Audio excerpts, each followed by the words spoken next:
Hello everyone, in this video we'll discuss a poem written by William Butler Yeats, the title of which is Lapis Lazuli. You can see in the picture, lapis lazuli is this blue stone.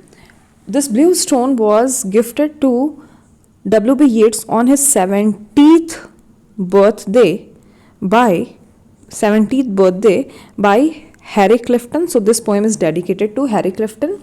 This poem was written on 25th of July 1936, and this poem was published in Yeats' collection, the title of which is Last Poems. So this poem was written in 1936 when the world was going through Second World War, and there was the war panic all around. So in that period, that phase of time, when William Butler Yeats was gifted this stone, so he saw this magnificent piece of art, and seeing this magnificent piece of art, he became meditative. He did the meditation of it, and the value of art that surpasses the civilization. So civilization comes and goes, but the art sustains, art remains, and those who have the power or capability to recreate the art after the destruction survives. So this is the theme of the poem. So it starts with the description of the hysterical women. So it starts with the hysterical woman, or the people who says that they have lost their interest or their belief on the art, and they are panic stricken due to war. So poet says, I have heard, here I is Yeats, I is W.B. Yeats.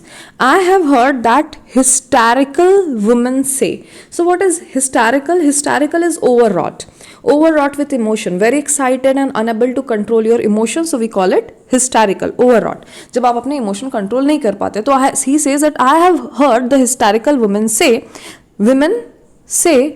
hysterical woman जो है, women according to him was more panic stricken, तो वो hysterical woman कहती है कि they are, who women says they are sick of palette. तो palette is the plate in which the painter puts the paint. So there are the plate होती है जिसपे boxes बने हुए होते हैं और जिसपे पेंट होते हैं और फिर ब्रश से उसको पेंट किया जाता है, पेंट ब्रश से. तो वो जो प्लेट है is called palette. So they are sick of palette and fiddle bow. So fiddle bow is a musical कोई भी म्यूजिकल इंस्ट्रूमेंट है तो उसको प्ले करने का जो बो होता है, that is what we call fiddle bow. So fiddle bow here are musician. Palette is for painters.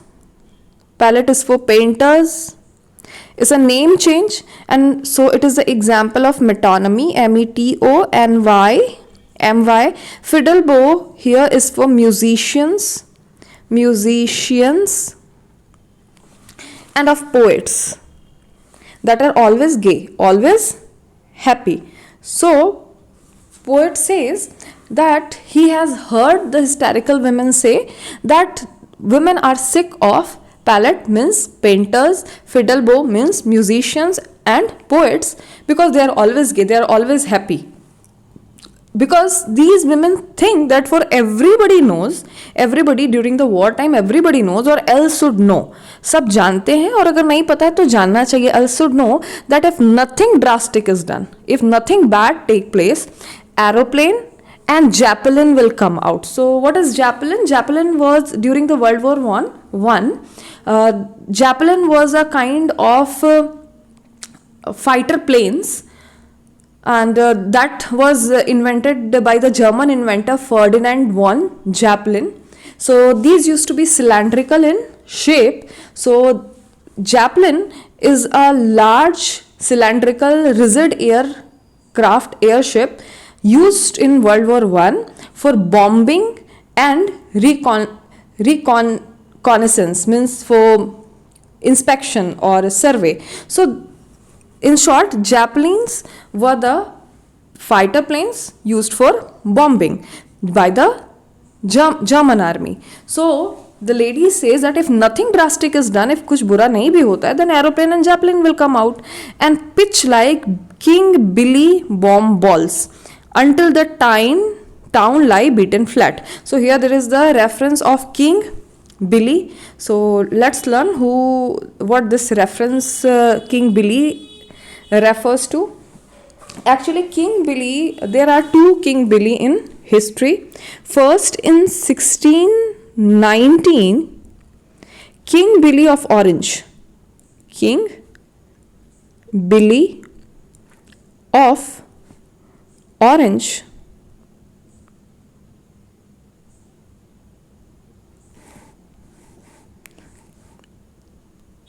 King Billy of Orange, Orange, Orange, pitched in bomb balls. उन्होंने बॉम्ब बॉल्स पिच किए किस battle में? At the battle of buoyant. और इसका modern, तो ये तो king बिली हो गया. अब इसका मॉडर्न काउंटर पार्ट क्या है? मॉडर्न काउंटर पार्ट क्या है? तो मॉडर्न काउंटर पार्ट जो है वो अगेन है king Billy of Germany. King Billy Kaiser, KAISR, Kaiser Wilhelm the second. Wilhelm the second, जिन्होंने जैपलिन और एयरप्लेन जो है वो यूज किया against the English in the First World war.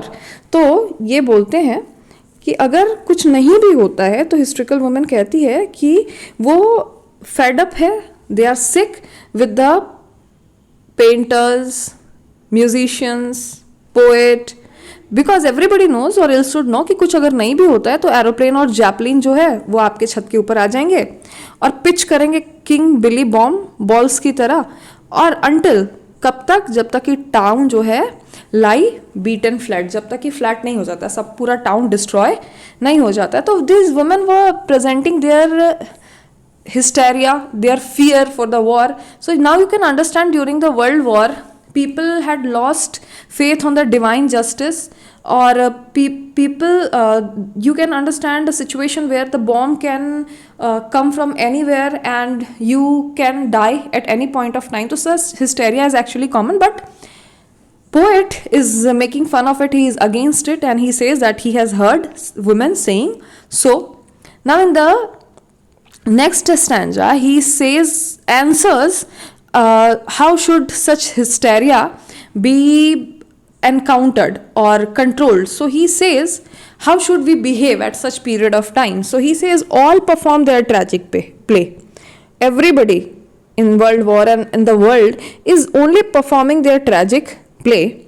And he says they strut Hamlet. देखो वहाँ पर एक हैमलेट है, there is Lear, King Lear, there is that's Ophelia, that's Cordelia, सारे कैरेक्टर्स हैं. So he says that as William Shakespeare says, तो यहाँ पर वर्ल्ड को परफॉर्मेंस और ट्रेजिक प्ले बोल रहे हैं. तो ये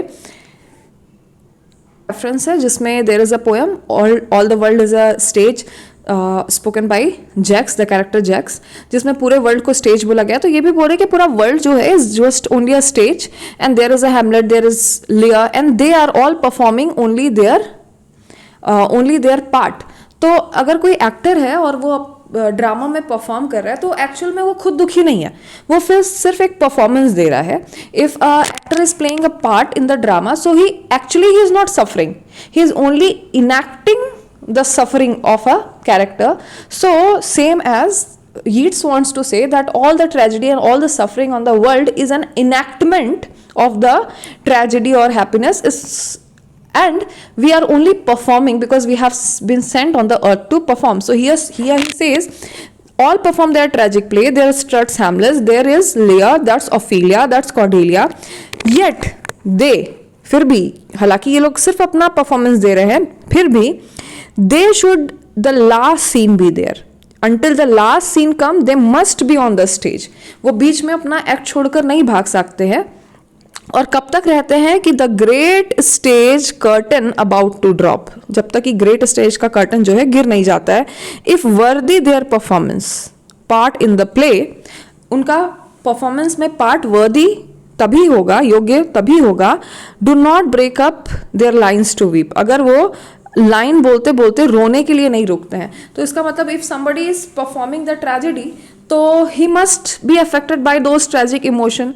लेकिन जब एक एक्टर परफॉर्म करता है तो वो बीच में रुक कर रोता नहीं है. तो likewise when we are in the world stage, so we all are playing our part, so there is no use stopping and crying in between. This is what Yeats wants to say. They know who know actors, according to him, actors know that Hamlet and Lear are gay.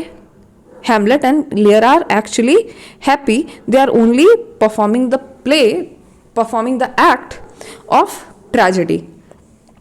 तो ये जो Getty है, happiness है of this understanding that we all are only performing a role that is given to us by the God. तो ये Getty जो है ये ट्रांसफिगर कर देगी, चेंज कर देगी ऑल दैट ड्रेड, जो भी डरने की बात है. All man have aimed at, found and lost. This is the aim of the men. They have found and lost, blackout. Heaven blazing into the head, where heavens, this insight blaze in our hand. So there is nothing more to fear. Tragedy route to its uttermost. Then tragedy works to its uttermost. Though Hamlet rambles, हालांकि Hamlet is rambling. King Lear rages, King Lear is angry. All the drop scenes drop at once. जहाँ पर scene drop होता है वहीं drop होता है upon the 100,000 stages. So altogether what he wants to say in this stanza is that the world is a tragic play, and there are the character of Hamlet, Lear, Ophelia, Cordelia, and everybody is playing their part. So without getting affected, they should play their part. As great actor, when they are performing their part, they don't break in between the line to cry, because they know that they are only acting a part. उनको पता है, वो बीच में रोने के लिए नहीं रुकते, क्योंकि उनको पता है कि सिर्फ वो उनको बेस्ट परफॉर्मेंस देना है और वो सिर्फ एक एक्ट पार्ट कर रहे हैं. अंदर से उनको पता होता है that Hamlet and Lear are gay. तो ये जो नॉलेज है ये सब में होनी चाहिए. यहाँ पे क्वेश्चन यूजुअली कैन आस्क कि किन किन शेक्सपियरन कैरेक्टर का रेफरेंस है. तो you must remember Hamlet, Lear, Ophelia and Cordelia. Now let's come to the next stanza. He says कि how when the war takes place, और जब सिविलाइजेशन डिस्ट्रॉय होती है, जब एक कंट्री दूसरे कंट्री पर अटैक करती है, तो how it goals. He says that throughout the centuries, one country has attacked on another country, one civilization has attacked on another civilization, and how they come on their own feet. They come, सब अपने अपने feet पर आते हैं. और कैसे आते हैं? या तो अपने पैरों पे आते हैं, या तो कैसे आते हैं. यहाँ पे बहुत सारे एग्जाम्पल है, और यहाँ पर वो बोलते हैं या तो शिपबोर्ड पे आते हैं, कैमल पे आते हैं, हॉर्स पे आते हैं. हॉर्स एस पे आते, गधे पे आते हैं, और हॉर्स और एस का कॉम्बिनेशन होता है म्यूल, खच्चर, उस पे आते हैं. And old civilization put to sword, और ओल्ड सिविलाइजेशन जो होती है उसको they are put to sword, उसको लड़ना पड़ता है. And when old civilization is put to sword, all civilization fight, then they and their wisdom went to rack. तो ओल्ड सिविलाइजेशन के साथ सिविलाइजेशन और उनका विजडम दोनों ही डिस्ट्रॉय हो जाता है. अब he gives the example, no work of Callimachus. So who was Callimachus? Callimachus was an architect and a sculptor working in the second half of 5th century BC. Architect and a sculptor. He was an architect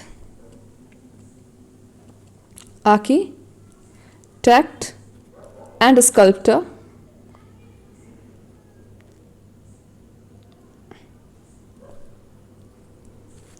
In the 5th century BC. So he says he worked great work, और उनकी 2-3 great work ये है that he put the hole in the marble, और उसने marble को ऐसे treat किया जैसे वो ब्रॉन्ज के ऊपर वर्क कर रहा हो, क्योंकि ब्रॉन्ज तो टूटता नहीं, आप उसको पीट पीट के काम कर सकते हैं, बट मार्बल के ऊपर working is very difficult. So he handled marble as if it were bronze, यहाँ पे सिमिली का एग्जाम्पल है।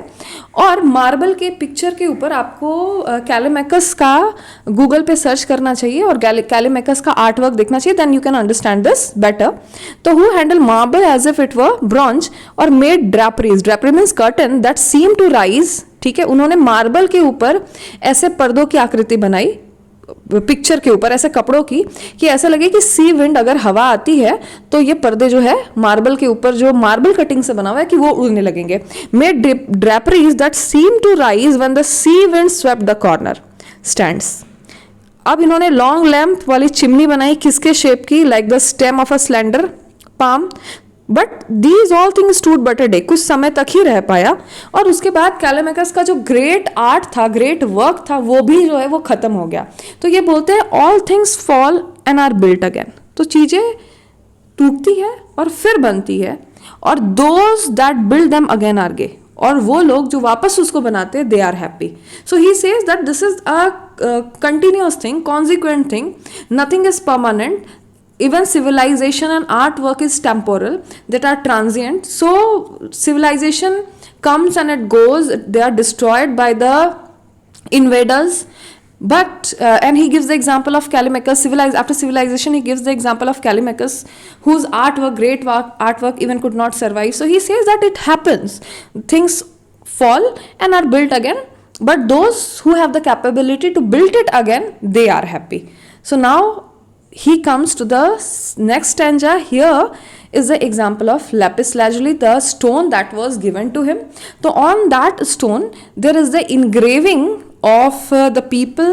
So now from here onwards he describes this lapis lazuli and the carvings on it.